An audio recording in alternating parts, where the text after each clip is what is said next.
Here, about a half a block north of East 3rd Street, most folks driving by hear the place before they see it. And if they decide to take a peek inside, most might just see the sawdust that blankets much of this workshop. That's all those. But it is so much more. This is where Greg Seitz transforms rough-cut lumber into works of art. It was the least I could do.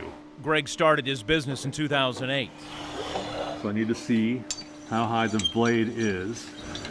And I really kind of want it to be in the middle. That was when the recession hit, and he lost his job as a furniture maker.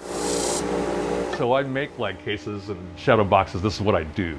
Every piece, Greg's hands touch. I mean, I've been a woodworker for 35 years. His paying customers patiently wait 4, 5, even 6 months to get their orders. And now, maybe even a bit longer. This is a really nice device. Because of the boxes Greg now is making for free. Really where this started happening was with Detective Del Rio here in Dayton. Detective George Del Rio's death I felt obligated. simply hit too close to home for Greg.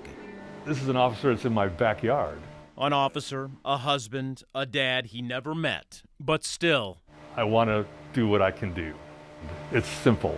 So Greg went to work. Cutting, sanding, gluing, and he put together, piece by piece, a shadow box for Detective Del Rio's family. But something inside Greg just could not let go of that I have to do more feeling he had for other fallen officers' families. And they went to work and didn't come home. Officers like Jacob Hancher from South Carolina. Myrtle Beach was killed. His 23-year-old hasn't been on the job for a year. He got shot and killed. Most every day, Greg looks at a national website that keeps watch on when and how law enforcement officers die across the United States. There are people like you and me, really. They want to, go to work and come home and have dinner and fall asleep on the couch. Since July, Greg has made almost 20 of these boxes. We watched as Greg packed this box for shipping. This is going to Arkansas for an officer that was murdered. Kevin Collins was a detective for the Pine Bluff Police Department. And it was a domestic call, and he was just shot. This was the 4th box Greg shipped out in a week. I have family that's in law enforcement. My son's in law enforcement. I worry for his safety. While Greg says he tries not to think about it, it is always in the back of his mind. And then there was North Carolina Sheriff's Deputy Ryan Hendricks. He was on a call, and basically, the guy was at the door and shot him and killed him. Not long after Hendricks's box arrived in North Carolina, a note showed back up in Dayton in Greg's mailbox.